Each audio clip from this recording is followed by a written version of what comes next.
Hello,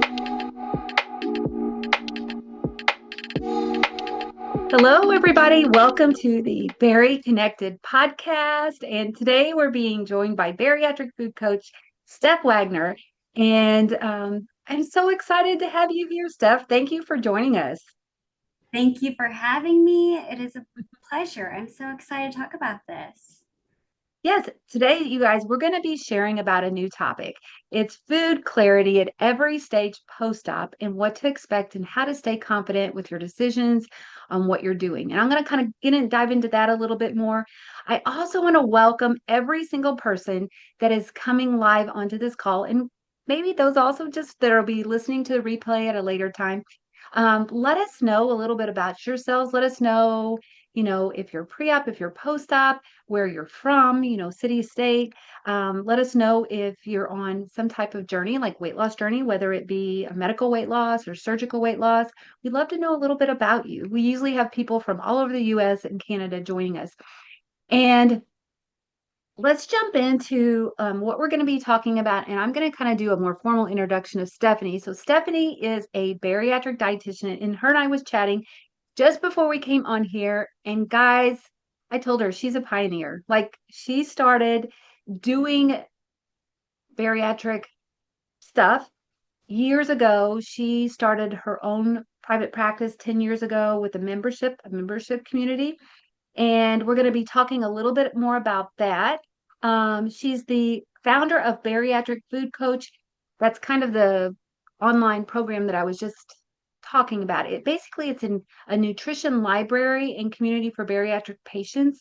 And she's helped thousands of patients with breaking free from, weight issues, plateaus, breaking through from those, and also just kind of feeling confident on those food choices. And that's actually a really great reason for you to be here today, because she's going to be talking about questions that you might have around food, hunger, and basically all of those things that she's gotten, I guess, frequently asked questions throughout the years of things that people are coming to her from all the phases, whether you're pre-op, early post-op, later post-op, years out post-op, all of those things. So in that, Stephanie, kind of got a little crazy, but I feel like you might be able to do a little bit more of a more detailed description of yourself and what you're doing.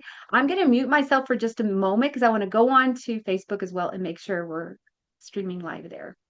You bet. Yes, it is so fun to be here. I'm already loving this chat. We have 2 days post-op. We've got 7 years post-op, and that's really exactly the topic we have today is how to find clarity and peace at every stage, right? From pre-op, which many of you are logging in pre-op, and congratulations. We're so excited you're here. We hope that this is encouraging to you. For those of you that are, 7 years, more than 7 years, and kudos to you for still logging in 7 years later. So a little bit more about me. I am in the Kansas City area, married with 2 kids. I have a private practice specializing in bariatric surgery, nutrition. I started this little food blog on the side because I loved what I was doing so much that I wanted to help my patients even more. And that grew and grew and grew. It turned into a membership website with, a giant library of resources. And I launched that in 2015. So I'm celebrating 10 years of Premier Access membership is what I call it. But because of this opportunity of being an online dietitian, I get questions from patients at every stage. So I do kind of hear the themes of what questions are most common at different timelines. So I thought when Brenda reached out about a podcast, that might be a good topic. Like, okay, what are some of the big questions that come up? And we'll just kind of take it, season by season. And how do you kind of quiet the noise? It's really noisy out there. It's always been noisy, but we all know it's like noisier than ever with nutrition and food, and then you add bariatrics to it, and even your binder doesn't always clear it up sometimes. So how do we find clarity and quiet all the anxiety and all the extra noise? That would be my hope, that we get through some of that in the next 45 minutes that we have left. And I do want to mention I have an ebook on this topic. So if you find it helpful, if you like a written form, I've got kind of like a PDF version of the same kind of idea going through season by season and common questions. Sound good? Should we start with pre-op? Yes, yes, we should. And actually, we did have Enid just typed a question in, and basically some other people may be wondering this too. So, do you accept insurance? We talked about this before the call, but I'm going to let you answer this. Yes, I do.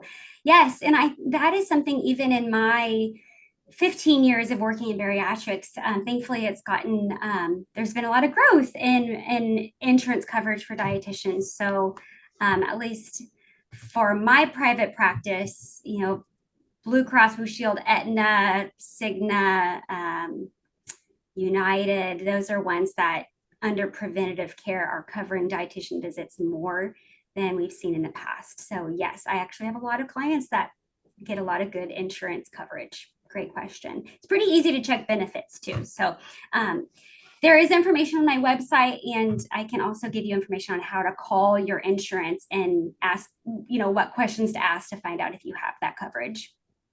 And It you do is all virtual, correct? virtual. Yes. Yeah. Yes. Okay, wonderful. Well, let's get started. Let's get this party started. Okay, the pre-op season. I know so many of you are in the pre-op season, or the rest of you have been there before, right? So it's a really overwhelming time. Anyone relate to that? Like there's a million appointments, seminars, classes, binders, handouts, right? And it's a very natural time for your mind to start swirling like, am I really going to do this? Is this really the right choice for me? And can I really make all the changes that they're asking me to do?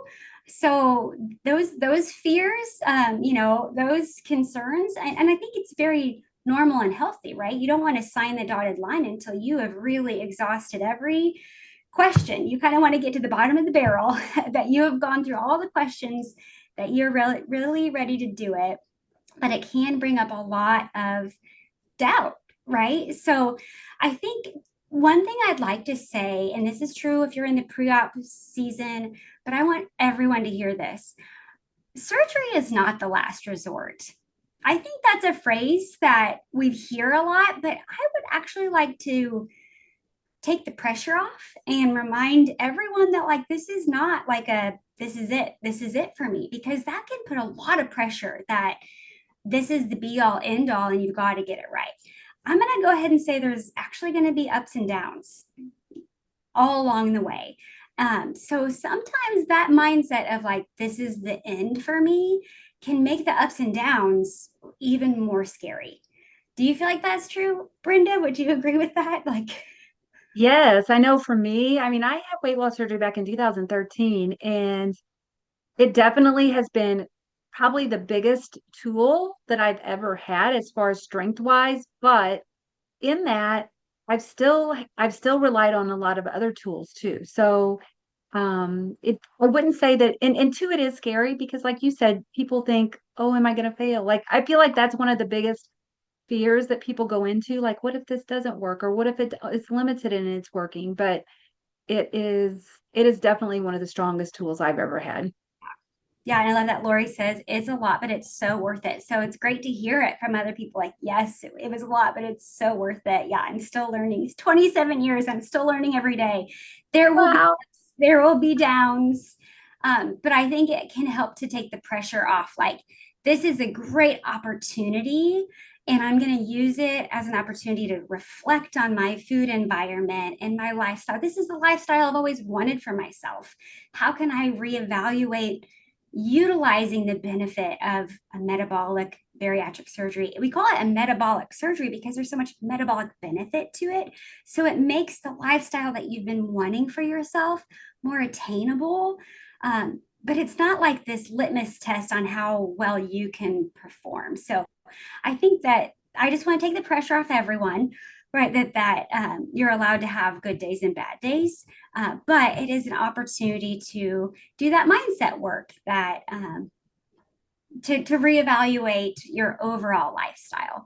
So I think what I like to do, and this is true of every season pre-op, post-op, I like to look it as a health foundation. So I talk about in my membership community, we talk about the 5 pillars, and using this as a way to break free of all or nothing thinking, like I'm on program or I'm off program. These 5 pillars are a way to just check in on how is the foundation going and does anything need work here.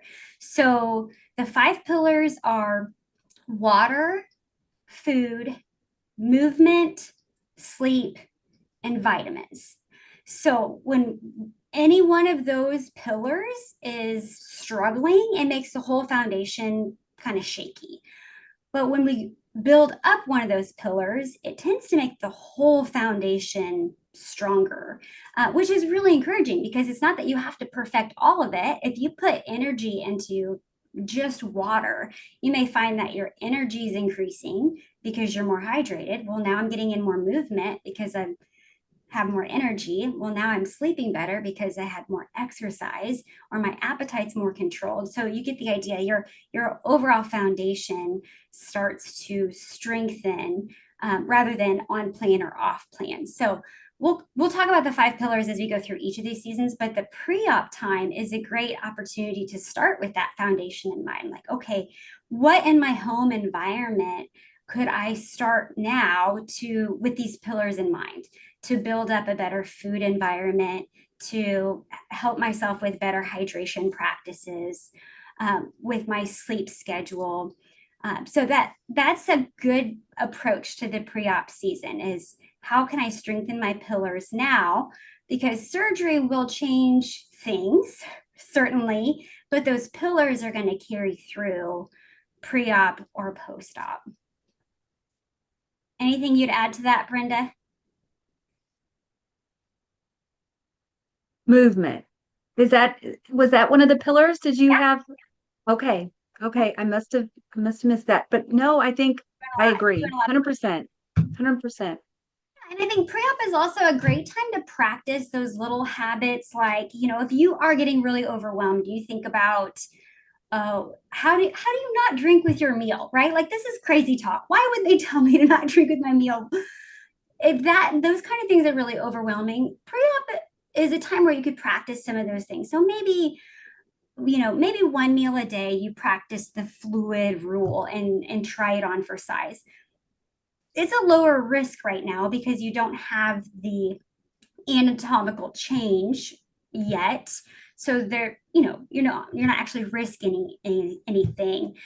But when it comes to time and energy, it'd be better spent figuring out how am I going to build up that food pillar rather than focusing on all those little habits that kind of get forced on you a little bit, like the small bites and going slowly. Yes, practice those, but those are also going to come one way or the other. Looking at the overall food pillar is going to be more helpful because that's such a big foundational part of the journey. So that's my encouragement there is those pillars. Yeah. Okay, we'll move into early post-op. So let's take it by like early post-op to 6 months post-op. So I know someone said 2 days post-op to 6 months post-op. This is a time of change. There's so much changing, and honestly, it's a emotional roller coaster. I've had patients laugh, cry, want to scream, anything in between because there's just so much change going on at once, and there's a lot of highs and lows. One of the most common questions at this stage is about stalls. Why is the scale not moving? Especially when my intake is so low. Like, how is this possible? I'm eating nothing and it says I'm not losing any weight. Very, very normal. And it's just part of the transition, especially if you go from a liquid diet and then you're starting to move into pureed foods or soft foods. That transition, you may notice your clothes are hardly staying up, but your scale isn't making any sense. So it's a time to not use the scale as the scale usually is not the most reliable in general, but I wouldn't weigh in terribly often, maybe once a week, just because it is a really confusing time for the scale. It's just not very reliable. look at the pillars. How are my pillars going? Following your binder, because every program's different. You might need to go back and see what phase you're in. The scale will make sense again eventually to an extent, but this is a good time to mention that body composition scales are even more helpful. So hopefully your doctor's office offers that. If not, I would love to see that. I have a letter actually where you can advocate that your doctor's office adds a SICA body composition scale. Those are wonderful scales that help you with your bone density and your skeletal muscle mass, so we can identify that you're maintaining your muscle and bone. But just to say that the scale is really wonky at this time. So we don't want to put all of your self-worth and how am I doing in the scale, because it's not going to make any sense. And then, probably secondary to the scale question, the next most common question is, how much should I be eating? Yes, Jenny, the pillars are water, food quality, movement, sleep, vitamins. So how much should I be eating is really a question at every stage, but it definitely starts right away. And some programs will give you a specific amount. They might say eat this much at this many weeks, this much at this many months. Other programs won't. And that might give you the question, well, why is every program different? So let me answer that briefly. The ASMBS is the American Society of Metabolic and Bariatric Surgery. So they are the governing board over metabolic bariatric surgery. If you go to a center of excellence hospital to have your surgery, then the ASMBS is who came in and evaluated that hospital and deemed that they have that accreditation. The ASMBS is who comes out with all the guidelines, how to make your surgery as safe as possible and what the OR needs to look like. They'll also tell us exactly what vitamins. So ProCare is going to formulate their vitamins based on what ASMBS says you need to have. And thank goodness vitamins have gotten better and better to make the taste and the price so much easier to hit what ASMBS says you should have. And they update those guidelines. I think we're due for a 2026 update, and the vitamins will come alongside that, so you can take your vitamin and know that you're getting covered. But they don't do the same thing exactly with food. It'll get really specific with vitamins, but they don't get really specific with exactly what you should be eating. Why don't they do that? Well, for one, there's actually not statistical evidence that any one exact diet is the best one, which is kind of annoying, right? Don't you wish to just feel like, just tell me exactly what to eat, and this is what I'll eat, and this is what I'll do? Well, we actually could support that this diet works, and this one could work, and this one could work. And there's also a lot of evidence that says it's more about clinical judgment and working one-on-one with the provider and figuring out what works for you. So they also leave it to clinical judgment. So that's why one program's binder will look different than another program's binder, and one program's stage 2 foods are different from somebody else's stage 2 foods. So when you go to look for recipes, instead of putting stage 3 recipes, you might need to put more specifically soft proteins or pureed proteins, or you're looking specifically for those ingredients, because it is apples to oranges, so to speak, whenever you're looking for those phases. The only thing that we do see is it'll say 60 grams of protein minimum. That's the only thing that we'll see, is we want you to get 60 grams of protein minimum. How that comes together is up for interpretation. That can be kind of frustrating because, sometimes we just want it to be really black and white. So I think we can get it a little black and white, but it does have to be a little bit flexible too, because we all have really busy lives. And if it wasn't flexible, it would also be too difficult to stick with. So all that to say, the question of how much should I be eating in this stage of 0 day, first day post-op to 6 months post-op, it's more about learning how to eat it and learning what your fullness point is. So taking small bites, eating it slowly, identifying what that first sign of fullness is. A lot of things could be coming up at this point. One thing is called premature fullness, where you eat 2 bites and feel like you need to stop, but then you're hungry an hour later. If you're feeling that, like hungry fast, full fast, and you're hungry through the day, that typically is a sign of bite sizes need to be smaller or speed of eating needs to be slower. Sometimes you have to go backwards a little bit if the texture is too solid, and your stomach is irritated. You might need to go backwards to softs, tolerate that really well, then go forward again. So this is just a season of learning and going backwards and going forwards and figuring it all out. And it's still about the pillars. Am I getting water? Am I getting quality food? Am I getting movement and sleep and vitamins? So but it is emotional. There's a lot going on at this time. So things might come up: nausea, vomiting, constipation, hunger that you didn't expect. Stay connected with your bariatric team. And then again, go back to your pillars. If you can't explain what's going on with your symptoms, then get in touch with your care team. Very common fear for patients to start thinking, did I mess this up already? And so again, no, because this isn't your last chance. This is a learning process. You're just putting in the work and you're learning. Yeah. Okay, we'll go to 6 months to 2 years. I'm kind of putting this section together because even at like 6 months, it's kind of the back half of your first year. You're still in your first year, but I've noticed patients starting to feel a little more confident, maybe a little less anxious. Let me know if you feel like this could be true. Maybe a little less anxious that they're going to break something. And maybe around their second year, they start feeling like this could work. Like, I'm not going to wake up and have regained everything overnight. I'm starting to feel confident that I know what I'm doing, or I know what I could do to get back to it if I need it. So that's 6 months to 2 years. I feel like there's still worries and concerns, but maybe some confidence is coming in there also.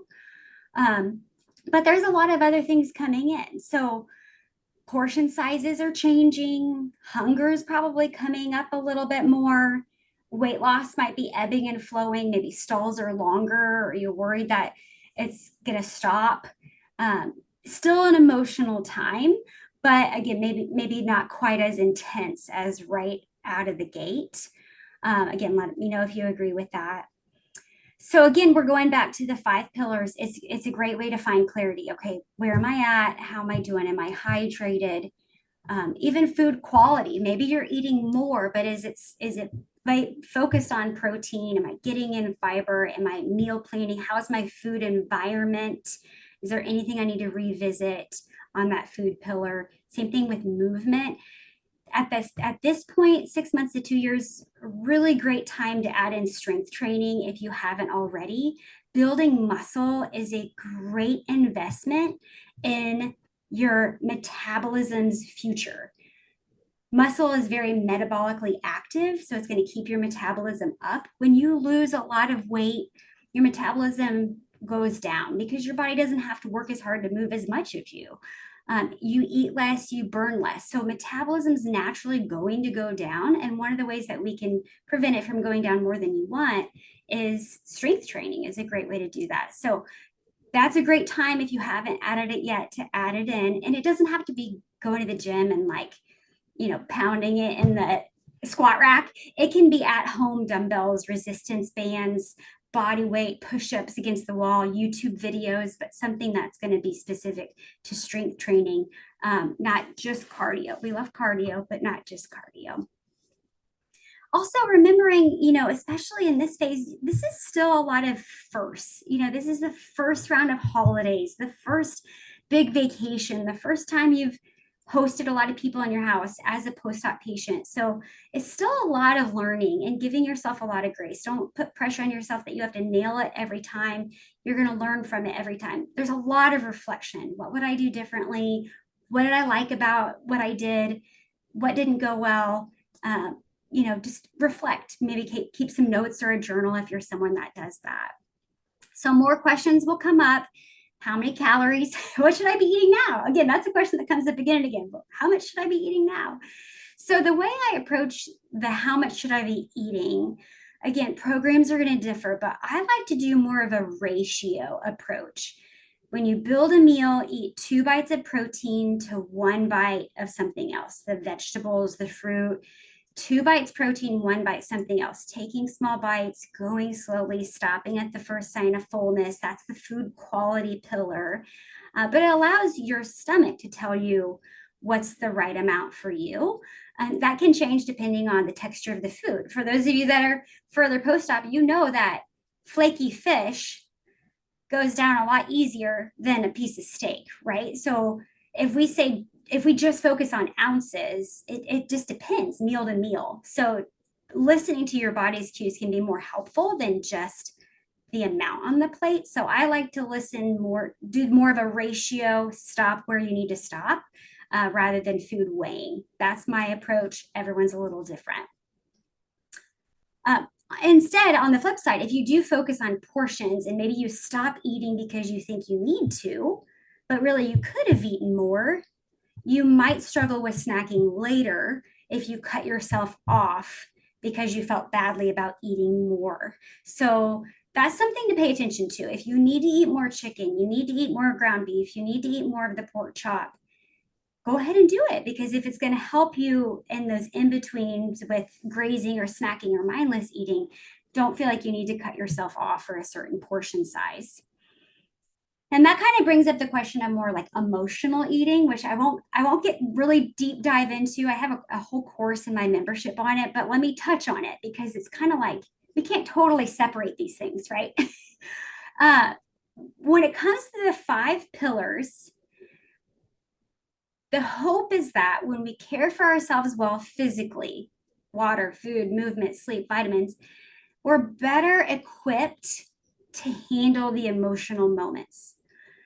Because let's play this out. Let's say I haven't had much water today. I drank more coffee. I drank half a shake for breakfast and I grazed through lunch. And then I had a really stressful afternoon. The phone kept ringing. I had a million emails to get back to. I was just so busy and stressed. What's the likelihood that I'm going to stress eat if I'm also not drinking much water and not eating very well? Like I'm kind of setting myself up. Yes, Amy's like very high. I'm kind of setting myself up like who could withstand? There's cortisol pumping through my body, plus I'm dehydrated and I haven't been eating well. So the hope is that we're not going to get it perfect every day, but if I had been more hydrated, I've had my water with me all day, I packed a lunch, I had a good filling meal, I had a really stressful afternoon, but maybe I can think more clearly. And I know I've got dinner in the crock pot on the way home. I'm going to get a quick walk in before I sit down to dinner or whatever. I just have a different set of skills to get me through that moment because I'm physically cared for. I may still stress eat, and that happens too, but I'm more likely to think more clearly about what else I need instead of if I've got all the things firing at me. So that's kind of going down the road of how emotional eating plays into it. There's a lot of hormones, a lot of triggers for emotional eating. They're very real. It helps for us to kind of educate ourselves about them. Maybe that's another topic for another day, Brenda. But the 5 pillars hopefully would help you when those moments happen. Food journaling is always a great idea for most patients. Sometimes food journaling can bring up anxiety. If that happens, I might counsel a patient towards a different style of food journaling, a different approach to food journaling. It can be a really hard habit for sure, but it does help with awareness, learning from meals, reflection. Yeah. And again, I have another course about food fundamentals that talks about how to use food journals in a helpful way, how to look at that information. So we won't get too much into that today, but stalls still happen at this point. Weight slowing down. Again, remember to zoom out from the scale, body composition, energy levels, non-scale wins. And common mindset triggers at this stage: comparison trap, guilt, right? So name those things, challenge them. you're still in a learning process, and, you know, think of how far you've come, not comparing yourself to other people's journeys. Also, remember, one bad night doesn't crumble a whole foundation. If you've been building a foundation, building up these pillars brick by brick, you didn't break the whole thing overnight. All right. Yeah, these are great comments. Baritastic is my favorite tool personally, but yeah, there's a lot of other great ones too. Okay, so now we're going to talk about 2 to 5 years, and then we'll go 5 years and beyond, because that should give us some time for questions. So 2 to 5 years. I think for some patients, let us know if you feel this way. This can feel a little like a no man's land. Now, we do have research that says patients who maintain their weight loss at 2 years post-op statistically have higher odds of long-term maintenance. So that may be encouraging for anyone that's 2 years post-op, maintained some weight statistically. That's about the time where we see that you're on a path of maintaining that weight loss for a longer and longer amount of time. I think it's very common for patients to always wish it had been more. Maybe that's the glass is half full, glass is half empty. I think both are true. Glass is half full. Yeah, I'm so glad I lost what I did. I'm so grateful I couldn't have done that without surgery.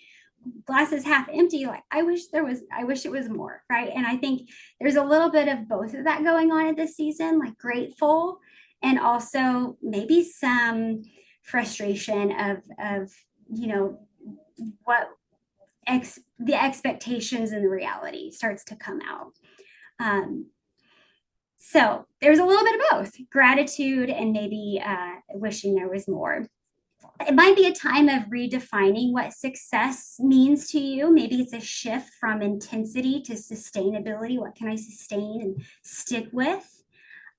Scott, that's a great question. We'll make sure and come back to that one. I'd love to answer that. And so at this one, you come back to those 5 pillars. What has slipped? What needs attention? The pillars are simple, they're basic, but that's where we find clarity. Like right now in my membership community, we're doing this back to school challenge where we're revisiting the 5 pillars after summer. We've all been traveling, we've been doing different things. That's kind of my favorite part about summer. We just get to kind of let loose a little bit more, but everyone starts to crave rhythms and routines again. And it's like, all right, let me get back to my meal planning. Let me get back to my counting my water. I don't know how much I've been drinking because I'm not tracking it or whatever. So just kind of getting back to those basics. But I think that can quiet out the anxiety when we kind of get back to the foundation. So that's something else to do at that 2 to 5 year time is, all right, where am I at? What do I need? I think a great question at this point is, what do I already have to help support me in this? Like at 2 to 5 years post-op, you probably have things at home to support you in meal prep, or you have things at home to support you in fitness. And sometimes it just takes going around the house and taking inventory of what you already have and what you're using. If you didn't use it, don't feel bad, donate it. Maybe someone else will use it. And then maybe you invest in something else, or maybe you're like, oh, I did use that, I just forgot. So even taking inventory of what you already have at this stage in the game. Helpful tools in this season, weekly meal planning, that's probably true at all stages. Community, things like this, accountability, maybe therapy, dietitian visits, podcasts like this. Anything else you would add it to the chat, but this is definitely the time of this consistency and encouragement. Yeah, Debbie says community is huge. I do think we've come a long way in the bariatric community world. From when I first started as a bariatric dietitian 15 years ago, I mean, we did the best we could, but everyone was pretty busy with scheduling surgeries and then taking care of early post-ops. And there starts to become kind of a black hole. We don't have as much for our patients in this 2 to 5 and 5 years and beyond. So I am grateful to see things online or more options to bring community so that you don't feel like after 2 years, you've just been kind of forgotten or dropped off. So Maybe sometimes that still happens, but I also hope that we have come a long way in that way. And I've got my good friend Debbie Blue on here telling me you did a wonderful 15 years ago. Thank you, Debbie. I'm so glad you're here. Okay, so we're going to kind of land the plane here with our 5 years and beyond, which we have a lot of you on here today. That's wonderful. So I have a lot of patients that I work with that are 10, 11, even 18 years post-op. I know someone on here said, I think she said 24, and they're still going back to basics, right? You said, I'm learning something new every day. So I do think that this time frame, you can kind of feel a little invisible. Like we mentioned, and online communities are really helpful, really important if the clinics are busy with newer patients. A lot of them, they're going to take, hopefully they're going to see you for your follow-ups. But when it comes to more that consistent community, sometimes you have to go looking for stuff, whether it's online or if your clinic doesn't have it. But obesity is a chronic relapsing condition. Surgery is not a one and done procedure. So this stage should still be a time of receiving care and support. Obesity medicine, I think, is a field that's come a long way, even in the last decade, to offer more, thankfully. So tools in this season might be working with obesity medicine physicians. Maybe it's getting medication support like GLP-1s, ongoing community support for veterans like you. Regained weight, or what I like to call rebound weight, it's not failure. It's just feedback that your metabolic systems need new support. And that's something that we can always revisit and always keep working towards. If I'm working one-on-one with a patient in this season, we may look at metabolic testing, where we get more information on their resting metabolic rate. What is their calorie burn at rest, so that we can understand what else is going on. Maybe we do more strength training. Maybe we look into medications that could support them, but we wouldn't give up, and we wouldn't say you need to work harder. We would just see what else could support your metabolic systems. Seasons change, the sands shift around. So what worked for a while may not work. Getting back to basics is always a good idea, but maybe we need a new approach or new tool. Reflection is always a really big part of it.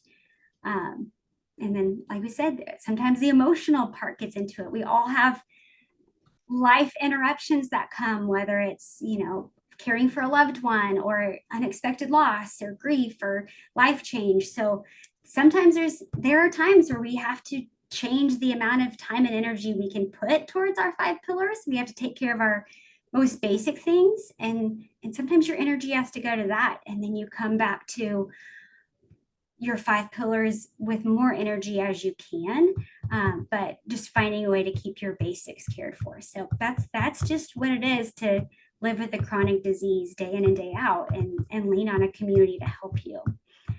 So to kind of recap, each stage has its own challenges, right? And it can start getting really noisy and overwhelming, and we start doubting and wondering what other information we need. And I think that's normal, but when you need a moment of clarity, go for a walk, try to clear your mind, think about the basic needs of your body. Do I need sleep? Do I just need to get to bed tonight? Do I need more water if I just got really behind on my water? Do I just need a better rhythm with getting to the grocery store? I need really easy meals. I don't have time to do really complicated things, but how can I make this easier? Or who could I ask for help? But reflecting on those 5 pillars actually can get you really far in finding more clarity. But you're not going to break it. You're not going to break your surgery. This wasn't the last resort. And I'm so glad that you're here. So, and if you'd like more recipes, more help with those food pillars, I know Brenda's going to share resources as well, but you can find those on my website at bariatricfoodcoach.com. Okay, I think we've got a lot of questions. I know Scott had a good question. Yeah, I'm going to paste into the comment section here real quickly your website. And also, I want to mention real quickly before we go to questions, your free ebook. Tell us about that. Yeah. if this content was helpful or you want to be able to reflect back on it, this is I don't know how many pages it is, but it's a digital ebook that talks about food clarity and confidence at every stage. So it just does what I just did now: pre-op, 0 to 6 months, 6 months to 2 years, 2 to 5 years, 5 years post-op, common questions that come up, and then some encouragement, tips, food answers, clarity to help you at each of those stages. It's an ebook, so it's not going to get super duper duper specific because some of those things you do need to work one-on-one with a clinician. But I think it can also kind of quiet the noise, especially when it starts to feel really overwhelming. Yes. And we'll be showing you too how to find, we'll jump onto your website here in a little bit too. Okay. Yeah. But yeah, we'll take some questions. What I'm going to do is there's a Q&A box. There's about 14 there, and then there's quite a few in the comment section. So I'm going to kind of be jumping back and forth from those. Great. But let's just kind of start. Some of these you may have answered because some of these were at the beginning of the session. And so I know that you covered a lot. Um, this one is more of a comment. My policy does cover 10 sessions. So yes, a lot of times insurance will cover some dietitian. Would you say it would be dietitian visits, or how would you label that? Yeah, it's called medical nutrition therapy. So if you were to call your insurance and say, "Do I have coverage?" you could say, "Do I have medical nutrition therapy?" I think the code is 97802 if you want to get really specific. So that would be specific to a dietitian. They don't pay that for medical nutrition therapy is specifically with a dietitian. It wouldn't be another provider. Okay. Mary is asking, please talk about how to manage eating out. So far, I've done well by taking at least a half of the meal home, but I worry I'll eat too much. Yeah, oh, that is such a great question. And I think eating out has gotten a little harder. I think it's always been hard, but I think it's gotten a little harder with like inflation and where our food systems have gone. I've noticed that some restaurants um, have offered less healthier options. Maybe they're cutting costs of fresh ingredients. I don't know if you guys have seen this, but even like you can't go to McDonald's and get a salad anymore, as an example. So I found it's been like trickier than ever. I think to make it simple, just where can I find a protein that's not breaded and fried? That would be like the most simple question. So okay, Chick-fil-A has grilled nuggets. I can do that. They have a kale side salad. That would be an example. Chipotle or a restaurant that has that style where you're building your own bowl, that allows you to pick your own ingredients. So anything that's going to have that kind of setup can be a good one.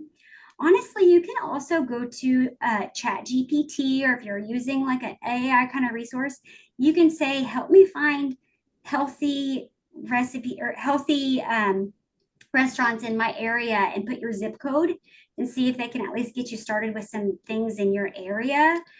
You still would have to go to the website, go to the menu, and see what you can find. If you wanted to like really take it to the next level, this would be like the nerdy dietitian thing, is they have to put the nutrition information, they have to post the nutrition information. So I go to a website and I'll find the nutrition information, and it is like this really overwhelming spreadsheet that kind of makes your eyes go cross. But you can go through the column that says protein and the column that says carbs, and you can kind of see which one has more protein, which one has less carbs, and isn't crazy high in fat. But even that, at the end of the day, probably wouldn't be surprising. It'd probably be the grilled chicken. It'd probably be the salmon. It'd probably be the shrimp.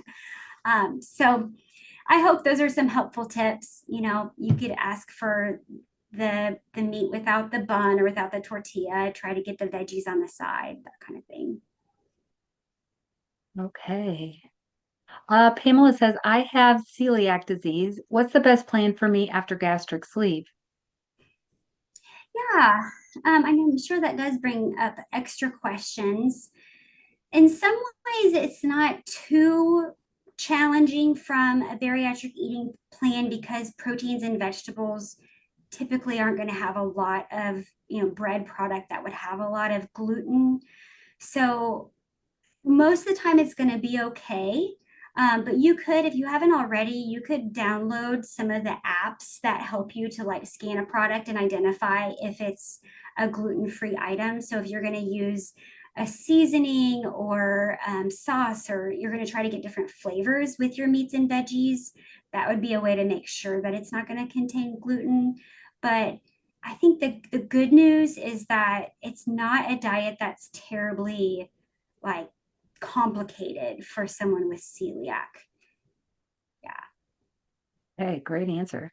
Scott says, looking for counsel on ways to invigorate my weight loss. I got to go within 8 pounds of my goal weight within the last 6 months. I haven't been very good on the food side, and I'm hoping there is a process I can take to get the weight loss going again. I've gained back about 10 to 20 pounds. And then he also says he had the mini gastric bypass done in September of 2017. I think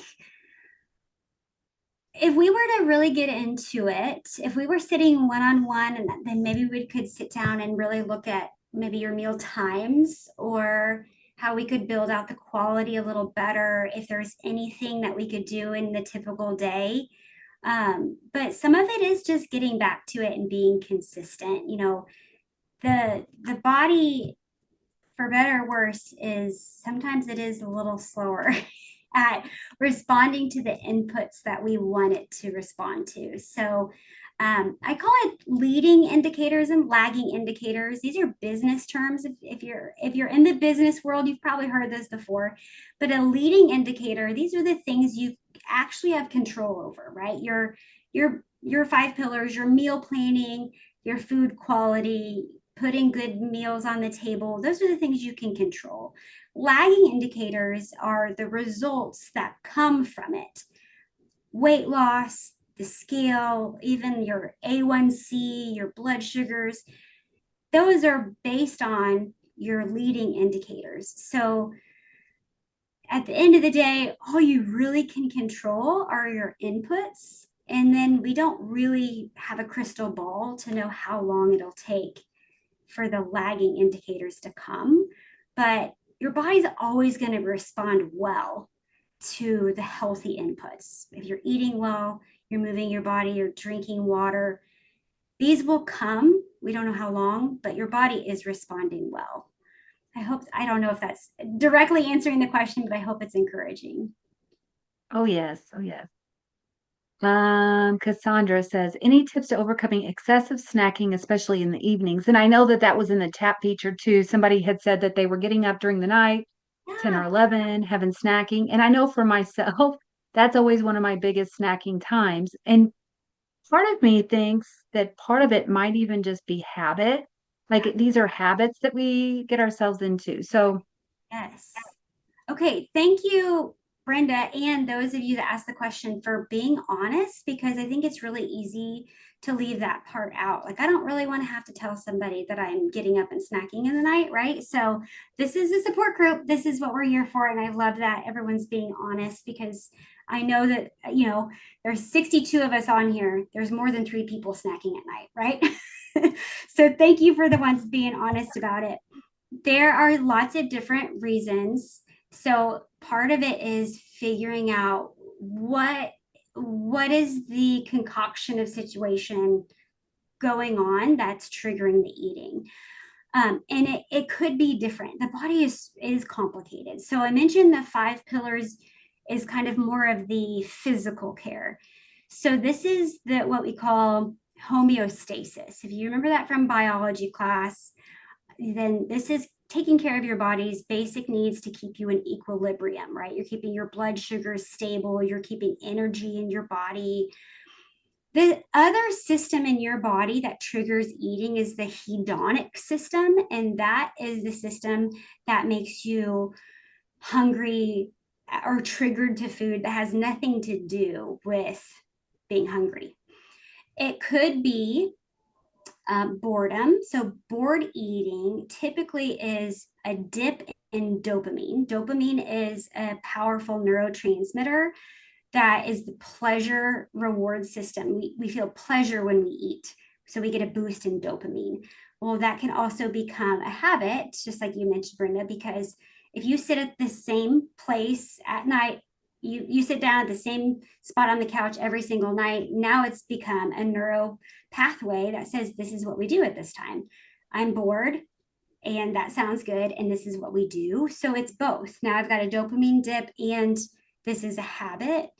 And that's just learning more about what's going on. That doesn't mean that like you have no willpower and you're a weak person. There's a lot going on here. So there's other things that bring dopamine up. So this is where it could be helpful to have a list of other dopamine boosts. That might be looking at pictures, planning your next vacation, enjoying a craft project. I used to work with a therapist that would talk about having a list of things you could do in 3 minutes, 30 minutes, and 3 hours based on how much time you have available. And so having a list of things you enjoy doing for different amounts of time, because that's typically what your body is looking to do, is something enjoyable. Food is just so easy and we have easy access to it. So our brains are lazy. We're going to go look for the easiest way to do it. So whatever you put on your list should probably be something that's not going to require a lot of you. Reading a good book could be something at that time. Or it could be sitting in a different spot, trying to break the neuro pathway to say, if you sit at the same spot every single night, then your brain's going to think of the same thing. But if you try to change something in that pattern, it might interrupt it. That's just an example of boredom. Stress would be cortisol. Cortisol triggers eating because you're in fight or flight mode and your body says, we need to fuel up for the fight. So you get triggered to eat high sugar, high fat foods to fuel up for that. So those are just two examples. We could talk about all the other hormones and triggers to eat, but that's kind of an example of how our bodies are complicated, and understanding what's going on at that evening time can help us to see what might set you up for better success. Okay, we'll take 2 more. It's so hard because there's probably like 20 more questions. I'm gonna do some of the ones that are most common because I kind of want to touch ones that I've heard a lot of people say. This person is asking about their program specifically is telling them that they can't have bread, sugar, or tomato. I not heard tomatoes, but tomatoes in any kind. And what the benefits of this might be. This person is struggling with that, about feeling some guilt around eating certain kinds of foods. And as you said too before, guys, every program is different. So we don't want to go against what your program says, but also, I'll let Steph answer that question on how she would best approach that. I think if you could also ask them, can you tell me more why this is the recommendation? I think sometimes, I will tell you this, sometimes the surgeon will give you something that the dietitian never said. And I will tell you, behind closed doors, the dietitians are like, why are you saying that? So just know that sometimes you kind of have to figure out what's going on with your bariatric team and who should you listen to and what is the recommendation. And sometimes they'll say, oh, it's just for the first 6 months to make sure you tolerate it. Or maybe they'll say, oh, we just never want you to eat that. But sometimes you can't, because it is a little bit of a Wild West, you don't always know what is that provider versus the whole program. So was that written in your binder, or was that spoken by a provider, just verbally? But I would just ask more questions so that you do feel clear on why they're saying that. Okay, and I'm doing one more. It's hard picking one more. Can I pick one more? Yes. Yes. Really good question. Yes. Sorry. There was such a good question. I think it was Scott that asked about if the pouch stretches. And that's the one I was going to pick. Okay, that's great. So we were on the same page. I didn't steal your last one. If I can grab the link in time, I will share it because I have a blog post that answers. It's just a free blog post that answers this. It's a very common question. It's a big fear, but let me put your fears to rest that it is incredibly, if not impossible, incredibly difficult, if not impossible, to stretch the stomach. So if someone feels like they've stretched the stomach, it's more often the textures of the foods they're eating or that they're drinking with their meals or too soon after. So the food is moving through the stomach faster. So the volume of food that they can eat is growing. So they might think, oh my goodness, I've stretched my stomach. I can eat so much more now. But if they were to go to a protein, a lean solid protein, and not drink with it, they may still feel the restriction. So typically, it's not that the pouch is stretched and that's what's causing regain. The stomach is 3 really, really thick layers of muscle. So if somebody's going to overeat, they're more likely to vomit than the stomach is going to stretch out. It's not like a thin balloon that stretches. It would cause more of a vomiting. So you can read more about that on the blog, but all that to say, typically it's not a stretching situation. It's more just getting back to basics of solid proteins, and that fluid rule is a long-term rule. Oh, you're still on mute. Thank you. I had some beeping in the background here. We have a outside camera and it keeps going off. There's so many more questions, guys. Connect with Steph directly. I'm going to put her website once again. She does take one-on-one coaching if you're interested in that. Again, you can check with your insurance to see if you have coverage, so you may not even have to pay out of pocket for that.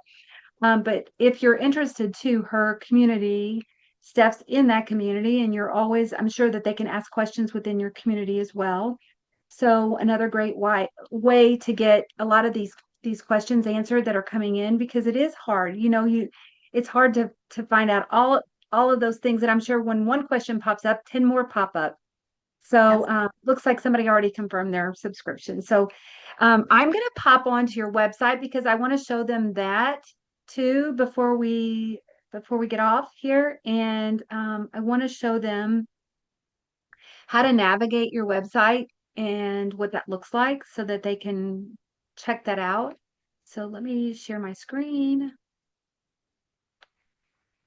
And that's the agenda for today. Here we go. Bariatricfoodcoach.com, guys. And basically when you get on here, she actually has some freebies. So grab your free menu here. And then if you kind of scroll down, you're going to also see some other things on her homepage about recipes and all that. It's going to have the link for her community as well as under join us. So you can click on that. You can click on book now, which will have some links on there, how to check your insurance and like how to connect on a different level with Steph. So Steph, in wrap up on your part, is there anything else you'd like to say with that? Yeah, certainly would love to have you as a community member. We have it's my 10-year anniversary of having this community. So it's just $15 to join us. And there's no increase later. It's just $15 a month. You can cancel anytime. So if you do want to find unlimited help with resources and recipes and community calls like this, I know I saw some of my community members are here today, then you can find out more about that on that join us button. So yeah, there's free resources. You can get to know me a little bit more, or there's that community. But yes, thank you so much for the happy anniversary. It is definitely, I know Brenda agrees with me. It's such a rewarding career to get to support patients in this journey. So It definitely is. It definitely is 100%. I also want to thank our sponsor, if it's okay, Steph. I'm going to jump onto the ProCare Health website and share that as well. So procarenow.com, guys. I'm going to copy that link and I'll share it with you here in a second. Super easy to remember. Procarenow.com. If you guys have never heard of ProCare, basically we're known for being one of the lowest cost vitamins out there on the market. So one of Steph's pillars was, taking your vitamins and making sure you're getting all the appropriate nutrition with supplementation and things for your body after bariatric surgery. And so basically when you click on the products, we have multivitamins, We have GLP-1 support, calcium, we have therapeutics, we have protein, all different kinds of stuff. Right now, we do have a special going, 25% off gut health essentials, which includes several of our products. We have our metabolic G3A, which is basically a product that is for insulin and glucose support. So whether you're on a GLP-1 or you're wanting to help with cravings and help with your body's ability to not have those blood sugar drops so quickly on and off, that's a great product to try. We also have our probiotics, which are just basically with gut health. If you struggle with constipation or maybe just having bloating and things like that, that has been super useful for a lot of patients. And then some of our mocktails are on sale here right now, which are basically 25% off. And those guys are calcium 500 milligrams with 500 milligrams of vitamin D3. And they are all natural products, and they also have probiotics in them as well. So all kinds of great gut health stuff. I'm going to go back to the main page here and also just say, if you're wanting to check us out with our BariConnected page, we have that under our resources. And when you click on that, basically what you're going to find is you're going to find Steph's wonderful little registration page. So if you want to go back and listen to the replay, guys, you can always go back and listen there. We also put all of our events on YouTube. So if you miss an event further on down the page, you can click onto that and it'll bring you straight to our YouTube page. Right now we have over 500 videos. There's a little subscribe button. Make sure and subscribe. And so basically, all different kinds of topics. If you're kind of interested in a topic, you can just press this little search button within our page and type in hair loss or type in, I don't know, mental health, or type in, we had Rodolfo talking about sabotage. So anything that interests you, you can click on that button and find a topic, I'm sure, related to that. We've done so many different topics and things like that. So be sure and do that. And then we also connect with us on Facebook. We have a Facebook page, a Facebook group. It's a private group, which is all about community. Many of you talked about community. And we also have a podcast, which is called BariConnected. The BariConnected podcast is on most major stations. And guys, any of those stations you can go to listen. I like listening to podcasts on my walks or in the morning whenever I'm getting ready, all of those good things. So just lots of great things. Check out our products, the new arrivals, the specials that's going on now, and all the great things from ProCare Health. Thank you, ProCare, for sponsoring us today. And I'm going to just kind of put their link here in the chat feature. And I want to just say a huge thank you, Steph. This has been incredibly amazing. I feel like we definitely should have you come back at some point. Yeah, And talk about some of these other topics that popped up. There's so many different things, the questions that people come up with whenever you're either preparing for surgery or maybe even down the line, and sometimes just having that support. So I feel like connecting with you one-on-one, it would be a great way to help to whether it be in your support community or basically the one-on-one coaching, or also just having you back here. all the ways. Just never give All up. the way. All the support, all the ways. Exactly. Well, it's been so fun to be here. Thank you for including me. Yes. And I want to wish everybody on this call a great rest of your summer and continue to join us. We are doing our BariConnected podcast now on a monthly basis. So we'll be back on next month instead of doing them more frequently. We're kind of focused in and looking at just really navigating the topics like Steph had today. So thank you. Let's all stay very connected. And until the next time, take care, guys.